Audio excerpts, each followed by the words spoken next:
Ever wish you had someone to tell you the truth about what it takes to run a successful business and live a fulfilling life? Well, amiguita, you've come to the right place. So grab your favorite cafecito or cocktail, your courage, and let's get to work. I'm Jenna Sabores, a therapist, business strategist, mindset coach for entrepreneurs, and a feisty Latina from Miami. And I'm determined to teach you the exact tools you need to stop settling and start kicking some serious derriere. What do you say? Are you in? Then let's get started. Welcome to Latinas Empowering Latinas podcast.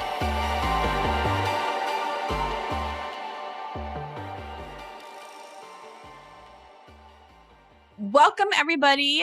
We are here with Carol Lozier. She is a therapist, and I just found out before we started recording officially that she's an honorary Latina because she used to work in Hialeah in Florida, where I was born. So, you don't get more honorary Latina than being part of the Hialeah mix. Carol's in Kentucky. How do we go from Hialeah to Kentucky, Carol?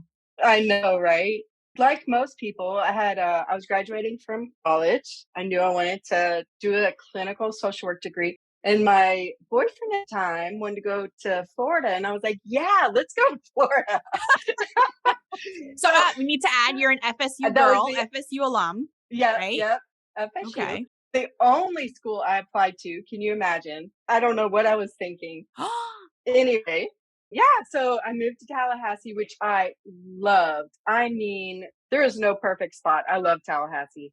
So then it was time to do my internships. And by that time, of course, we'd already broken up. You know how that goes. I was like, I want to go to South Florida. I want to go, I'm looking at all these places I can go to. And I was like, I would love to learn more Spanish. Silly me. I could have learned more Spanish. Oh, anyway, I tried. I can't. So you went to go learn Spanish and you chose Hialeah. Go ahead.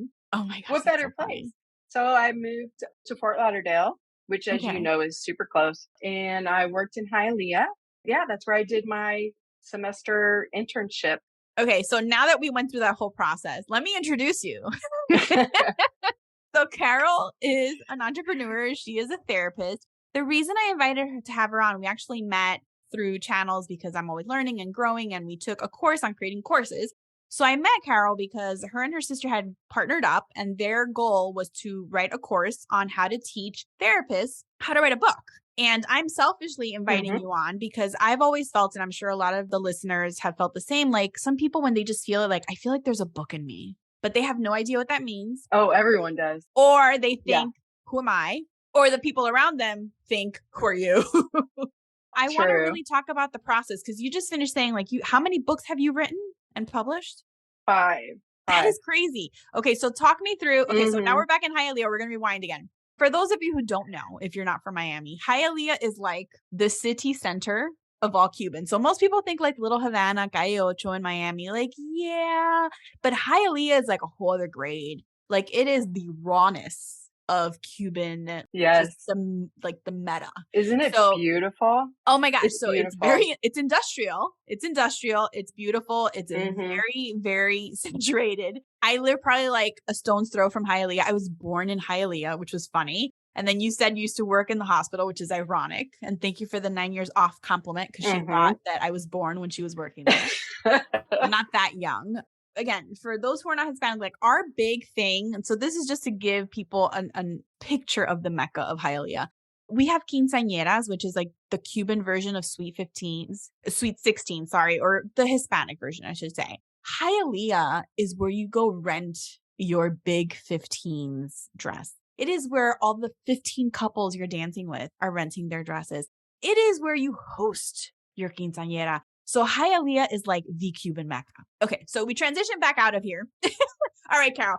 FSU, want to go south, go to Hialeah, want to learn some Spanish, do an internship there. How long were you in Hialeah working? I was only there for my internship, so 1 semester. But awesome. It was amazing. I learned a lot. We are special people. Yes, beautiful people. I say that I agree. And jokingly. Yeah. We are special. Now how do you go from Hialeah to Kentucky? Well, I grew up in Kentucky. I grew up in Louisville, that makes sense. Is where I live now. I was going to say, okay, so then how do you go from Kentucky to, so the Kentucky to Florida piece was the boyfriend. Got it. So I was like, I didn't understand the reverse engineering of Kentucky. Well, that makes sense. Then you went back home. Got it. No, actually, then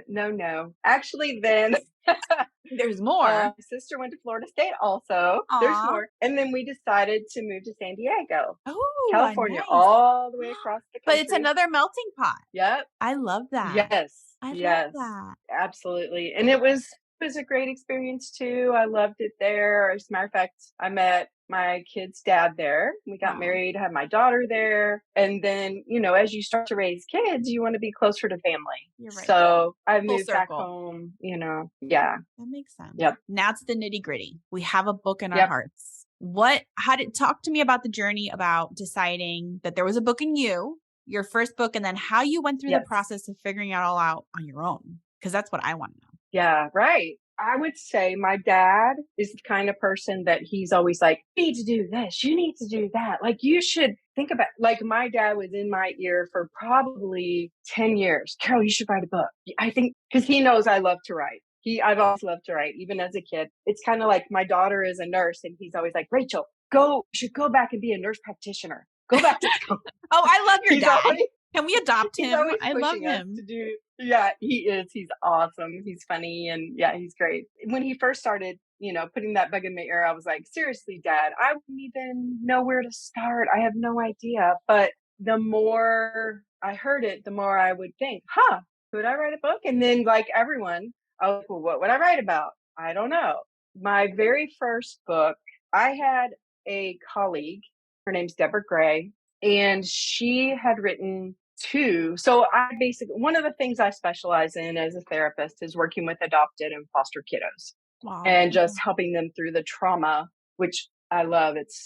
What a blessing to work with these families. So I had the colleague, Deborah Gray, who had already written 2 very, very popular books. I had been talking to her about it some, and she introduced me to her editor. Okay. Is it her editor? Yes. So she did not have, a lot of people think you have to have an agent. You really don't. I was going to say, that still sounds fancy, an editor. She introduced me to her editor, and I told him what I wanted to write about. I wanted to do, which was my first book, a book about adoption. But one of the things I noticed was that a lot of the moms were delving into learning about adoption, but the dads were like, okay, honey, you read and tell me about it. Because they didn't want to read in general, not all of them, but they didn't want to read. So I had an idea of writing something that was a little bit more magazine style, like little short articles and little blips here and there of different things that they should know. So I presented that to him, and he was like, nope, there's, the market is saturated. It'll never sell. It's, basically, we have to remember these publishing companies are a business. Mm-hmm. They don't care if it's a good idea. Like, I'm not saying they're bad people, but they're there to make money. So what happened? I'm at the edge of my seat. So I just decided, I'm one of those people, I'm a DIY person. I like paint my own house. I like make my own curtains. Tell me you did it anyway. So I was like, I did it anyway. Heck yeah. Good for you. So these are my favorite stories. I was going to say, tell me you didn't listen to him. Good. Like, she didn't listen, people. She did it on her own. So talk to me about that. Now you have my juices going. Right. Well, I, of course, had no idea what I was doing. So it was my first 3 books were more a fly by the seat of my pants. I just, again, I was already an okay writer, which I have to tell you, in nonfiction, and this is just my opinion, you don't have to be a great writer, right? We're not writing a fiction your voice. book. Like, I have studied fiction and written a fiction book that will never be published. Because let me tell you, that's a whole different level. You do have to be a good writer in fiction. In nonfiction, you really don't.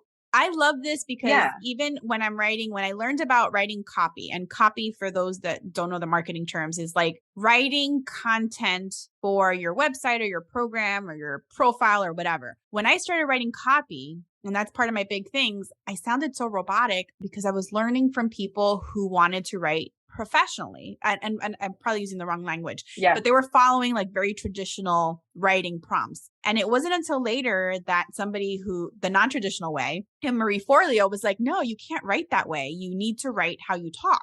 So my emails and everything. Isn't she awesome? Oh my gosh, she's fantastic. Oh, I'm a lifer. I did B school. I did Copy Cure. Oh, you did? I just did Time Genius. I did Copy Cure. Oh my God, I did it all. So in the Copy Cure, which is a phenomenal program, it teaches entrepreneurs how to write for themselves and find their own language. So you don't need somebody to write for you. And I love it because it allowed me to be myself. And that's part of what I love about this podcast is just like show up. We do Spanglish. When you're writing a book and it's yours and it's nonfiction, I can throw in a little bit of sazong. I can talk a little Spanglish. I can just be myself. So there is no better way and nobody can tell you you did it wrong. So I love and listen, everybody who's listening. I live my life and my husband knows and hates it, but it's me. Whenever anybody says, no, you can't, no, it won't work, guaranteed that's what I'm doing. I do not listen to that. I make my own rules. So I love that you said, I'm going to DIY it. So we said to the editor, go fly a kite. What did you do then? You know, you'll love to hear the story that comes after that because he really pursued me for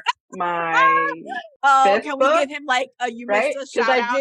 Oh my gosh. I did my fourth book with him. It was traditionally published, right? Which I want people to understand. It's like people think you've won the lottery when you get a traditionally published book because they think, you know, you're going to have your team of editors and marketers and you really don't. Really? Like you're still doing it all, people. What? Yes. So what's the benefit of that? Just having their name behind you? So what's the, okay, so talk to me about traditional publishing, right? Versus self-publishing. Because again, I have no idea and I'm going to be selfish for me and everybody listening. Yeah. How do we write, edit, and publish our own? Traditionally published book is, so there are small presses that are less well known. And then there are big presses that are very well known. Like Penguin or whatever, I guess. Book that I have, right. Like that book is under Hachette, which is a very well-known publishing company. It started out under Jessica Kingsley and was purchased by Hachette. Okay. So, you know, my thought was, okay, so traditionally published books for nonfiction. Okay. You don't get people think, oh, they'll give you money up front, right? I forgot what it's called. They'll give you money up front. And that does happen for Stephen King. Like we see in the movies, right? But is the check as big as we think it's going to be? It depends on your book. Okay. It depends on who the author is. But let me tell you, nonfiction authors like us don't get that. Okay. So don't wait for it. Not what happening. We get, no. unless you are no, we're talking like just little old us in Hialeah listening to the podcast, right?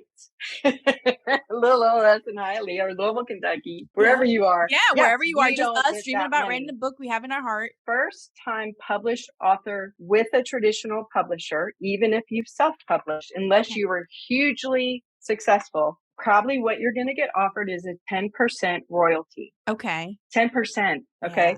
I kind of, because I'd been talking to him for so long, he and I kept saying, I don't feel comfortable. I was like, you know, trying to get more. How do we self-publish? How do we keep this money? So remember, they're a business trying to make money. You're paying for their branding, right? Like a chain, like a Burger King. You're just paying for their branding. You're not paying for anything else. You're doing all the same legwork. Right.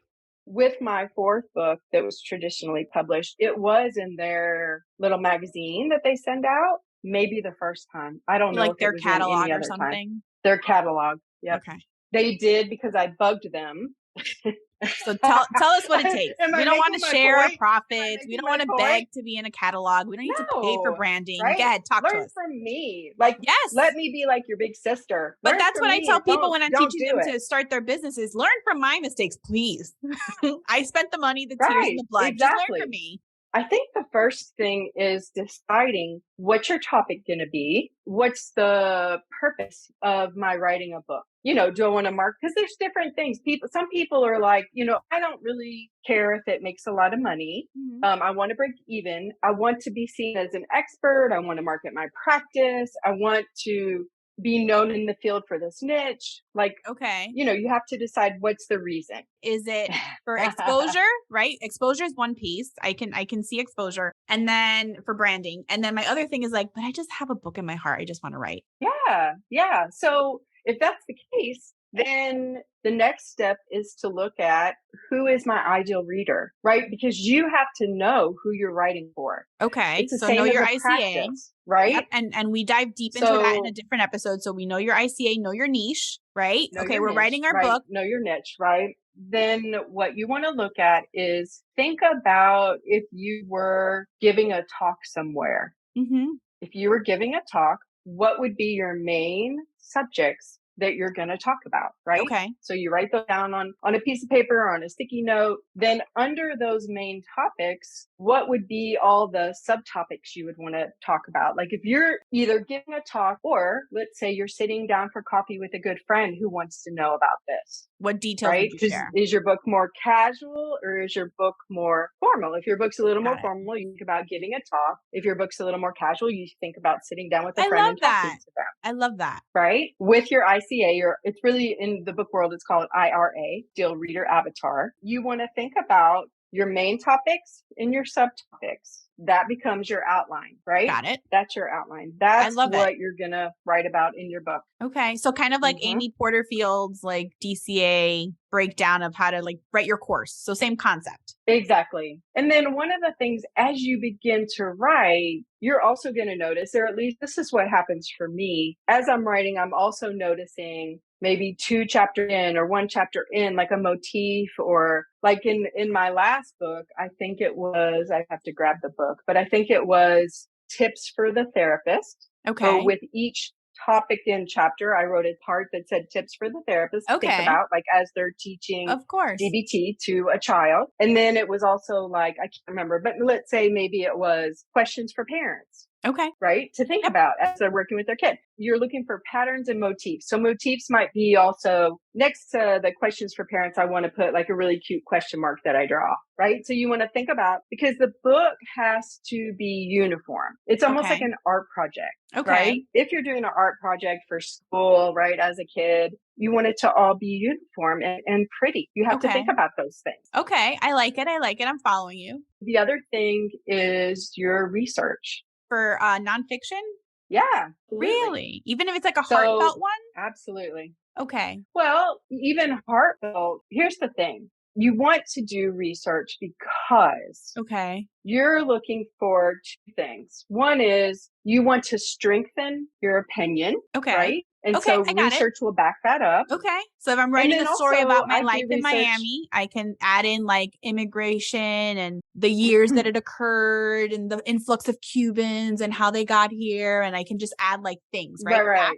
So you're thinking more biography. Yes. That's more a biography. In a biography, you don't have to do that. Okay. Got it. But a nonfiction book, like let's say you want to teach Hispanic kids coping skills or social skills, whatever. Of course, you want to back your data. So that would be more what I'm talking about. Okay, you want got to it. back your data. Completely. Okay. And the other thing is with research, what I like is, as I'm writing my book and coming up with my outline, there may be something I forget. A topic that would be really meaningful, but I forget about it. And so I'll see it as I'm doing my research. And I'll think, oh, shoot, yes, I need to include that. Yes. I do that sometimes too when I'm putting together resources. I have my mind, but then I kind of look for everybody else and I'm like, oh, I forgot that, or oh, that's good to add in. So I like to start with my own kind of brain thought first, and then I'll look. But I love that using the research as inspiration for more ideas as well. Okay. Good, to make sure we don't miss anything. Exactly. And the other thing is you have to, or don't have to, but you want to, if you're interested in making money, and even if you're not, you want to comp other books. Okay. So there's 2 reasons for that. What does comp other books mean? Okay. So what that means is it's sort of like when you're buying a house, there's comps, right? Got it. You're researching pricing, comparing. Well, it's not even just pricing. It's you're looking for what's my competition in terms of, are there other books in this niche? And the other thing is, what is the font and color that people are using to grab the reader's interest for the cover of the book, right? Because that's your marketing piece. Okay. I didn't even think of that. Because you want to think about, you have to think about marketing as well. Of course. Because if you're self-publishing, you're doing it all. You're a one-woman team. Yes. And remember what I said about traditional publishing? Guess what? You're the marketing team there too. Yeah, I know. I'm not sold on that at all. I'm like all about, it was a dream, like to be published. I'm like, I'll publish myself because it just doesn't sound like it's worth it. Yeah. But every time I get that royalty check, I'm like, oh, where's that other zero? Like, oh, that would kill me. But do you at least see the other? Okay, so wait, how do you publish yourself? How do you market and how do you receive payment for that? Like, how does that work? I'm definitely, like I said, a DIYer. I did all the illustrations for the insides of my books. My last two books are DBT books. One's for teens and one's for children. Mm-hmm. So I did all the illustrations in both those books. Even still, I didn't feel like I was the best person to create the cover for the book. So I did hire someone to create the cover, and I think she did an amazing job. I think she did a better job than the traditional publisher did. Wow. But you guys can check out my book and decide for yourself. Yes, so yes, we'll add it to the show notes. The traditional publisher. Yeah, the child book is the one that I had someone do. And honestly, I told her about my book, but she just came up with it on her own. And I was like, oh my gosh, that's perfect. I love that. Yeah, we'll make sure to put in the show notes like all your books so people can link and research that. So go ahead. She created, which, when you're creating the cover of the book, it's the front cover, the back cover, and the spine. Okay. You have to do all of it. And she also formatted my interior. Okay. Which means basically she just had all the margins right. And because you have to have it all just right for the book. So she did all that for me. And just so people know, it should cost less than about $2,000. Okay. Okay. I know that right now people are also asking me about hybrid publishers where you can go online and get a publisher who you pay to edit and market. And so I've heard quotes anywhere from $10,000 to $30,000. Okay. But so 2,000, you're not going to make that back. Okay. So wait, I want to rewind because remember you're talking to virgins here. So 2,000 is for the woman who did your cover and stuff, or 2,000 is the cost of what it was to publish, or what's the 2,000? I would say to publish my book, it was around, the whole thing was around $2,000. That's great. Okay. So that's not just the illustration or the woman you paid. That sounds phenomenal. Okay. So I'm publishing. How do I publish? So I pay who, what? How does it happen? Where do we post it? How do we birth it? This is just through, this is my research and what I came to. There may be other companies that other people use. I use Ingram Spark. And as a matter of fact, right now, if you go on their site right now, I think they're allowing you to upload the exterior, interior of your book for free right now. Wow. Okay. It costs, I think, if you do, can't remember, they offer a print version and an ebook version. I could be wrong. I think to do both, it's $150. What? Okay. So they print it for you. How do you share it with the world? It's a print on demand. Okay. So when you upload with Ingram Spark, they distribute the book for you. Okay. They distribute to every Amazon. Okay. So that's Amazon US, Canada, blah, blah, blah. All these different places. They also distribute, I'd have to look at my list, but it's, Brazil, Canada. You upload your book, right? Let's say the fee for them is $150, you're saying? And then are they marketing for you sort of, or they're just distributing? No, they don't market. They don't market. I think they also have a catalog. I believe they also have a catalog. Look at that. You get a catalog. You don't have to beg anybody. That's all right. I believe they have a catalog that, and there's another fee for that. And again, it was pretty cheap. It was under $200, I think. But you can, in the beginning, when you first upload your book, you can choose to add on being in the catalog for, like I said, I think it's around $200. But that goes out to all their distributors, right? Every book company, every Amazon, that is so cool. Barnes & Noble. Very cool. And you can put in a blurb and a picture of your book. And so let's say you tell me about your book and I'm like, oh, I want to buy it. Where would I even find? So let's say we're going through Ingram Sparks. How does somebody purchase and what's the fee for them, for you? What's the benefit? And then how do you get paid? Once Ingram Spark, even if you're not in the catalog, they send out a thing. I don't know what you call it. Like a blurb about their new books. Okay. And so Amazon, the people who work for Amazon, the people who work for Barnes & Noble, the people who work for booksellers in England and everywhere, they get that. And they look to see if there's a book they're interested in. Ooh. If so, then they purchase some of the books. Now, if those books don't sell, they're allowed, I think, to send them back, right? Okay. So there's the downside. That would be with anyone. Okay. Right? We're allowed to send things back to Amazon. Amazon buys the books. A customer goes on Amazon's site. They see your book. They purchase it and you get it from Amazon or Barnes & Noble or wherever. So how do you get paid? How does Carol get paid? Amazon Okay. buys from Ingram Spark, who Got it. then I get a percentage from Okay. Ingram Spark. Is it more than 10? 100%. Is it more than 10%? It's like 55. Yeah. You 55. see, that's what I want, the numbers, 55%. So you're definitely making a lot more. Yeah. And you have to remember, you're not paying for the production of the book. They are. You don't have to store it. You don't have to ship it. You're not dealing with customer service. Exactly. Right. So I feel like that's fair. Very fair. That's a fair percentage. Yeah. And then how often are you getting your royalty checks? So every month I get a royalty check from Ingram Spark. You get paid 90 days, 3 months after the sale of the book. So like this month, I'll get paid for books 3 months ago. 3 months ago. Okay. And that's probably just for like in case there's returns or whatever. Okay. Somebody orders, you said, let's hypothetically say, right, it doesn't sell and the people return the book. You don't get the commission, but do you have to pay for the book that they printed that was returned? Does that make sense? I don't know. That's a good question. I've never had to. That's great. Luckily, I'm just kind of think like, is that a loss kind of thing? I mean, I would think, you've got 3 months, right? The books would definitely be required to be back within that time. That's what I was thinking with the commission check. Mm-hmm. You don't really see it. Or feel it. That's good. That's good. Right. Yeah. We're on book number 5. You have your own business. I'm starting book number 6, but I love this. I do. Okay. So obviously you feel that it's fruitful for you to go ahead and self-publish. It's been really fruitful. Oh, how so? Goodness. Tell us about it. Okay. So y'all, I'm not good with numbers at all. I'm not good with remembering numbers, but I remember my best month. My best month, I sold $14,000 in books. I used that money to take my kids and my grandkids on a vacation to St. George Island in Florida.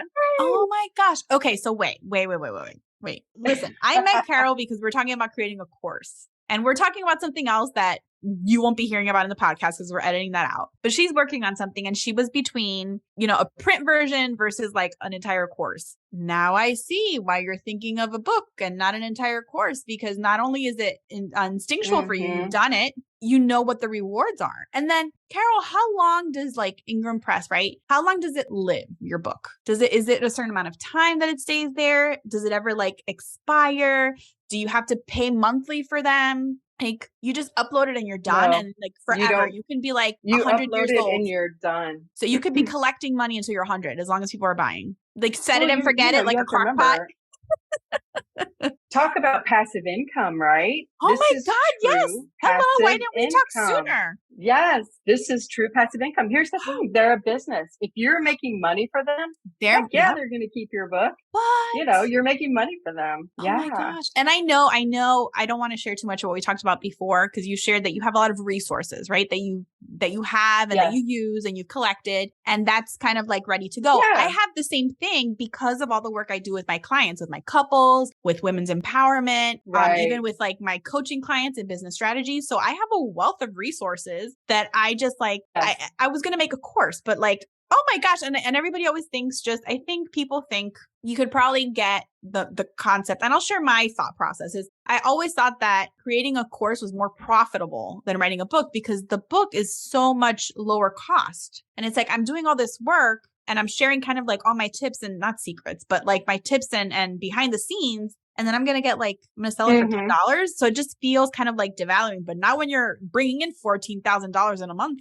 Wow, that is phenomenal. Right? Yeah. Okay. Everybody who is always, I see these posts all the time on Facebook. Like, what do you do when you're a therapist and you're trying to make extra money or passive income? People write a book. Oh my gosh. That's phenomenal. Exactly. It is. And, I have a few coaching clients right now who are working on their books. And I mean, it can really be a good moneymaker. But that's why I said in the beginning, you have to think about, do I want to make money? Because you have to have different strategy to make money than you do if you want to just use it as a marketing tool or just because you really, that was my first book. I just wanted to write that book. I felt really strongly about having that out there for parents who were so busy and just wanted quick reading, It didn't sell like the other. No, but it was a passion project.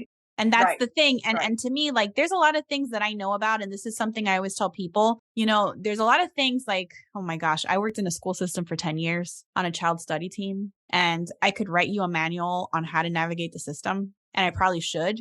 And that's a passion project. I don't want to, but it's a passion project because I see the system. It actually just happened to me, ironically enough. I see the system trying to work around people. And I get, this is the Latina in me that becomes so passionate to say, like, I'm educated. I know the system. I was in the system, and the system is still trying to run amok on me. What happens to the people that aren't educated or aren't confident or don't have legal status and are scared to speak up, or the kids that aren't getting their support? So like, oh my gosh. You know, some people think like writing a book, especially if people don't know what it takes, right? Or what it looks like, that it's an impossibility or it's like an influencer thing. But I mean, if you're helping other people, what better way or what better platform to make a change in the world? Listen, whoever's listening, whoever you are in Kentucky or Hialeah or California or Mexico or Europe, because people are listening everywhere. If you have a book in you and you need permission to feel worthy enough to write that book, Carol and I are giving you permission. You are worthy to write that book. If it's in your heart, if it's on your mind, write it, because people,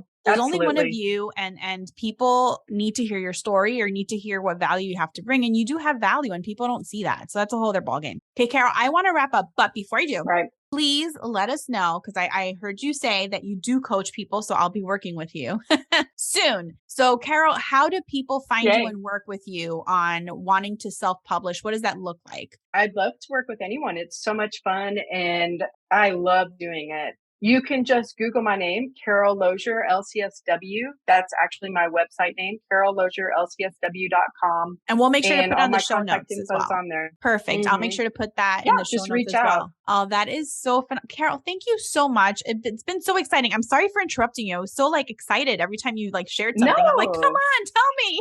And it's funny because I oh my gosh, I used to be a reader, and then I started writing, and I have like old journals when I was younger. And I love that that's a different format of expression. I have like old journals and old poems and old heartbroken stories and things I published in the high school paper. And then just little by little, a few years ago, I just started kind of like journaling what I know will one day be a book that will be out there to share with the world. And not to boast, but to share the story, because people need people to know that you're not alone, and that there are other people that feel the way that you do. And if you have a story in your heart or you have a message to share, gosh darn it, go do it. Thank you so much, Carol, for being with us today. I'm sure we'll have you on again. I can't wait to work with you personally, because I will. And we'll make sure to share in the show notes how people can work with you as well. Thank you so much again. Thank you.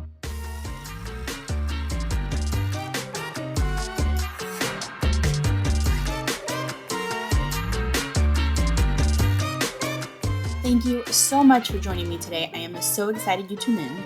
The best way to find out the second a new episode is released and receive all the valuable tools and actionable steps I share is to subscribe to the podcast, so make sure you do that. Sending you so much love until next time. Bye.